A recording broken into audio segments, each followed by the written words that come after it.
as part of this, I am trying to explain multiple scenarios which can be possible for central finance and can be a good case for central finance. So the first one is multiple SAP systems. So say you have more, two or more source SAP system or ECC systems today, where you are trying to manage your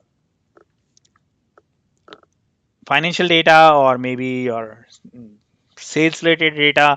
You are managing in multiple systems, or you have acquired multiple businesses and the SAP systems coming as part of those businesses. Then you may have source system as multiple SAP system, and using multiple SAP system via SLT you can bring it to central finance, and that works from end to end SAP functionality, which will be able you will be able to bring that data. You can harmonize the master data through the mapping rules, and you can do monitoring of your data, um, mapping as well as data which is being posted from source to target system.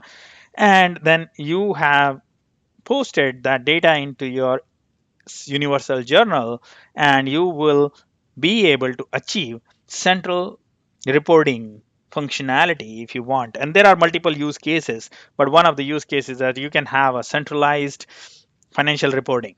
So you can do that. Some companies can do like, okay, bringing the data from multiple source systems, and you can do your data posting based on harmonized data. You can do consolidation, and then you can use centralized financial reporting process also. So there are multiple use cases which is there.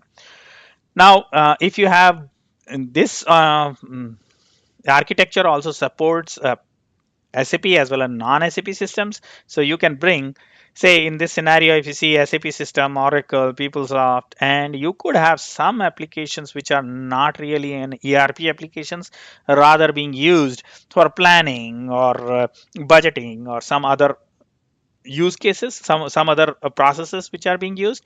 So you can bring the data from all of these sources into central finance and use the same master data to harmonize all the data, and then do then it is a central repository for you to do the reporting or any further actions needed on that one. Also, companies may be having one source SAP system, but it is too large.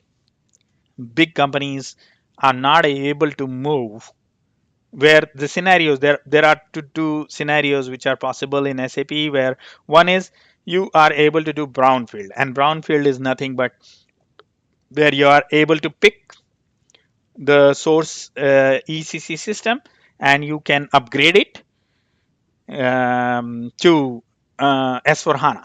There are certain requirements for that, but if you are eligible for that, you can do that brownfield functionality. But many of the companies have implemented their SAP systems long back, 20 years back, and they don't have all of the functionalities which they need or they need for the future proofing perspective.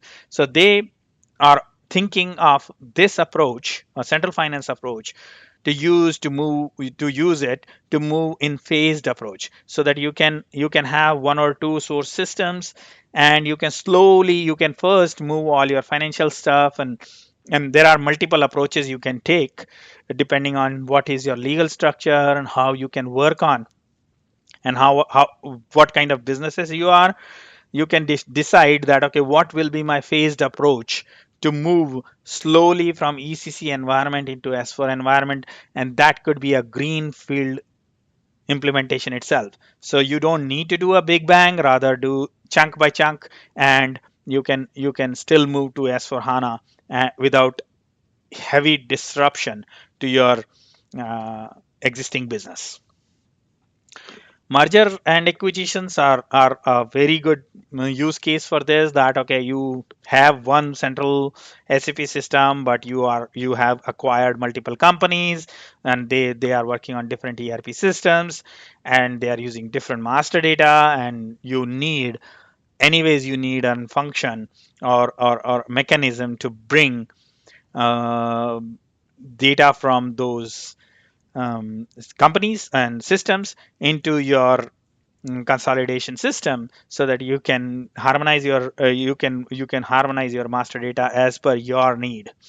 um, the one which is one more use case which is coming up and is being supported and being enhanced by SAP a lot is shared service system, where the there are possibilities that you have multiple organizations and you are running your operations processes, uh, segregated operations processes for AR, AP, and many other things. So if you use central finance concept, you can current business can continue working as is.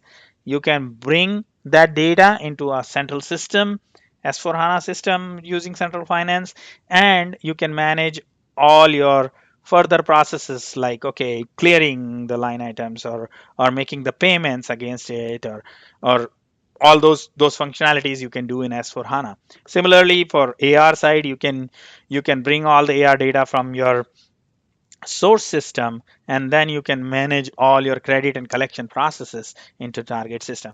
So there are multiple use cases which are possible using central finance, and that is one more reason that SAP is investing heavily into central finance and trying to bring more and more scenarios so that it can make it easier for mm, businesses to move to S4 HANA from current ECC environment.